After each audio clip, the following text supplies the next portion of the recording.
అంశం మీద. ఇది చాలా తప్పు. ప్రజల ఆస్తిని ఈ విధంగా దోచుకోవడం, కబ్జా చేయడం చాలా తప్పని విశాఖపట్నం ప్రజలందరూ అలాగే ప్రజా సంఘాలు కూడా భావిస్తూ ఉండడం వల్ల మా వైఎస్ఆర్ కాంగ్రెస్ పార్టీ చేస్తున్న ఈ పోరాటానికి వాళ్ళందరి నుంచి కూడా సంపూర్ణ సహకారాలు అందుతూ ఉన్నాయి. వాళ్ళందరి సహకారంతో, వాళ్ళందరి మద్దతుతో రానున్న రోజుల్లో మేము మరింతగా ఈ పోరాటం ఉధృతం చేస్తాము.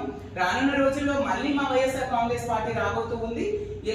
ఇలాంటి కబ్జాకి సహకరించిన అధికారులందరినీ కూడా కఠినంగా శిక్షించబోతున్నాము. వాళ్ళు కబ్జా చేసిన ల్యాండ్ ని కూడా మళ్ళీ వెనక్కి తీసుకోబోతూ ఉన్నాము. గతంలో మా జగనన్న ప్రభుత్వంలో కూడా ఈ కబ్జా చేసిన ల్యాండ్ ని వెనక్కి తీసుకొని ప్రభుత్వం స్వాధీనం చేసుకుంటే వీళ్ళు స్టే తెచ్చుకున్నారు. ఇప్పుడు స్టేలో ఉన్న ల్యాండ్ ని వీళ్ళు తిరిగి మళ్ళీ కబ్జా చేయడమే కాకుండా దాన్ని రెగ్యులరైజ్ చేసుకుంటూ ఉండే పరిస్థితి. దీన్ని మేము తీవ్రంగా ఖండిస్తూ ఉన్నాము. ఈ రోజు ప్రిన్సిపల్ సెక్రటరీ మున్సిపల్ అడ్మినిస్ట్రేషన్ గారిని కలవడం జరిగింది.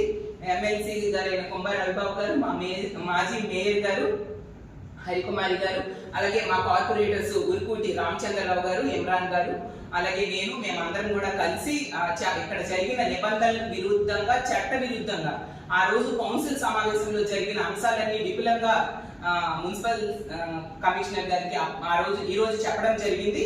అతను కూడా దీన్ని ప్రభుత్వం దృష్టిలో పెడతానని చెప్పడం జరిగింది ప్రిన్సిపల్ సెక్రటరీ గారు.